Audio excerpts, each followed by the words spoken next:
നമസ്കാരം. മഹാഭാരതവും ഇന്നത്തെ ലോകവും.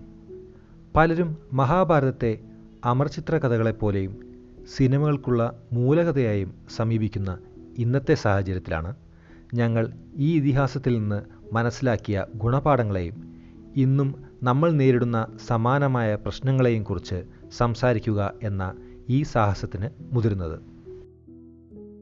ഈശ്വരവിശ്വാസിയായിരുന്ന മുത്തച്ഛൻ പണ്ട് അടുത്തിരുത്തി മഹാഭാരത കഥകൾ പറഞ്ഞു തന്നിരുന്നത് എനിക്ക് ഇന്നും ഓർമ്മയുണ്ട്. ഇന്നത്തെ തലമുറയ്ക്ക് അതിനുള്ള ഭാഗ്യം എത്ര കണ്ട് കിട്ടുന്നു എന്ന് എനിക്കറിയില്ല. ഇനി അങ്ങോട്ട് ഞാൻ വായിച്ചതും അറിഞ്ഞതുമായ മഹാഭാരത കഥയും അതിൽ ഞാൻ കണ്ട ഗുണപാഠങ്ങളും ഇന്നത്തെ ജീവിതത്തിൻ്റെ നേർക്കാഴ്ചയുമാണ് പറയാൻ പോകുന്നത്. മഹാഭാരതം എന്നത് ഒരു ഇതിഹാസം മാത്രമല്ല, അഞ്ചാമത്തെ വേദം എന്നുകൂടി അറിയപ്പെടുന്ന മഹത് ഗ്രന്ഥമാണ്.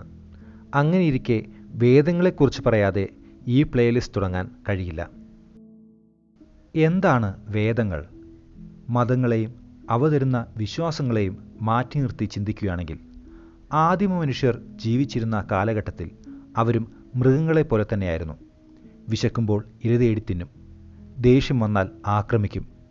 ജീവിതം എങ്ങനെയാണ്, പ്രകൃതി എങ്ങനെയാണ് എന്ന് തിരിച്ചറിയാനാവാത്ത ജീവിതമായിരുന്നു അത്. അതിൽ കുറച്ച് മനുഷ്യർ തങ്ങൾ ജീവിക്കുന്ന ചുറ്റുപാടുകളെ ശ്രദ്ധിക്കാൻ തുടങ്ങി. സൂര്യനെ, ഭൂമിയെ, ചന്ദ്രനെ, സസ്യജാലങ്ങളെ, ജന്തുജാലങ്ങളെ. ഇവർ അതിൽ നിന്നും പുതിയ അറിവുകൾ ശേഖരിച്ചു തുടങ്ങി. തങ്ങളുടെ ചുറ്റും നടക്കുന്ന ഓരോ പ്രതിഭാസങ്ങളെയും ജിജ്ഞാസയോടെ അവർ നോക്കാൻ തുടങ്ങി. എന്തുകൊണ്ട്, എങ്ങനെ, ഇതുപോലെ ഓരോ ചോദ്യങ്ങൾക്ക് അവർ ഉത്തരം തിരഞ്ഞു. ഇവരെ നമുക്കിനി അങ്ങോട്ട് ഋഷികൾ എന്ന് വിളിക്കാം. സൂര്യനെ ഉദയം മുതൽ അസ്തമയം വരെ പിന്തുടരുന്ന സൂര്യകാന്തികളും സൂര്യോദയത്തിൽ വിടരുന്ന പൂവുകളും ഇലകളും സൂര്യൻ ഒരു ഊർജ്ജസ്രോതസ്സാണെന്ന് ഋഷികൾക്ക് പറഞ്ഞു കൊടുത്തിരിക്കാം. അവർ പ്രകൃതിയിൽ നിന്നും കൂടുതൽ പഠിക്കാൻ തുടങ്ങി.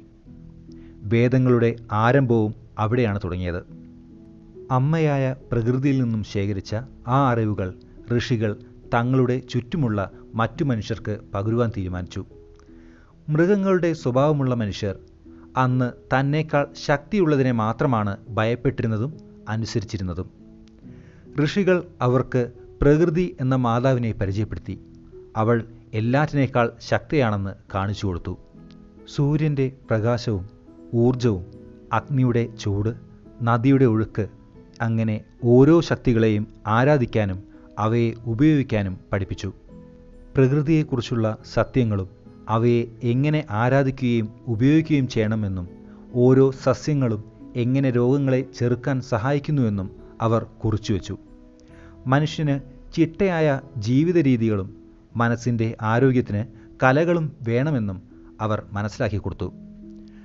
നമ്മളുടെ പ്രകൃതിയെക്കുറിച്ചും അതുമായി പൊരുത്തപ്പെട്ട് മനുഷ്യന് എങ്ങനെ ജീവിക്കാം എന്നും ഋഷികൾ പറഞ്ഞു തരുന്ന പാഠപുസ്തകങ്ങളാണ് വേദങ്ങൾ. ഇനിയൊന്ന് ആലോചിച്ചു നോക്കൂ, എന്തുകൊണ്ടാണ് മഹാഭാരതം അഞ്ചാമത്തെ വേദം എന്ന് അറിയപ്പെടുന്നത്? ഏത് കാലഘട്ടത്തിലെയും മനുഷ്യൻ്റെ സാഹചര്യങ്ങളെയും അവൻ്റെ മാനസിക സമ്മർദ്ദങ്ങളെയും പ്രതിപാദിക്കുകയും അവയുടെ ഉദാഹരണങ്ങളെ കാണിക്കുകയും ചെയ്യുന്ന ഇതിഹാസമാണ് മഹാഭാരതം. മഹാഭാരതത്തെ കൂടുതൽ അറിയുമ്പോൾ അതിലെ പല കഥാപാത്രങ്ങളും സാഹചര്യങ്ങളും നമ്മുടെ ജീവിതത്തിലൂടെ കടന്നുപോയതായി നമുക്ക് തോന്നാം. ശകുനിയുടെ ചൂതാട്ടവും മഹാഭാരത യുദ്ധവും മാത്രമല്ല ഈ ഇതിഹാസം. നമുക്ക് ഈ ഇതിഹാസത്തെ ഒന്നുകൂടി പരിചയപ്പെടാം. എൻ്റെ കാഴ്ചപ്പാടിലൂടെ പോകുന്ന ഈ കഥാസാരങ്ങൾ എൻ്റെ മാത്രം അഭിപ്രായങ്ങളായി കണക്കാക്കുക. ഇതിൽ മതം, രാഷ്ട്രീയം എന്നിവ കലർത്താതെ ഉദ്ദേശശുദ്ധിയെ മനസ്സിലാക്കിക്കൊണ്ട് നമുക്ക് മുന്നോട്ട് പോകാം. അടുത്ത വീഡിയോയിൽ നമുക്ക് മഹാഭാരത കഥയിലേക്ക് കടക്കാം. നിങ്ങൾക്ക് ഈ പ്ലേലിസ്റ്റ് താല്പര്യമുണ്ടെങ്കിൽ നിങ്ങളുടെ ഇഷ്ടപ്പെട്ട മഹാഭാരതത്തിലെ കഥാപാത്രത്തിൻ്റെ പേര് കമൻറ്റ് ചെയ്യുക. നന്ദി, നമസ്കാരം.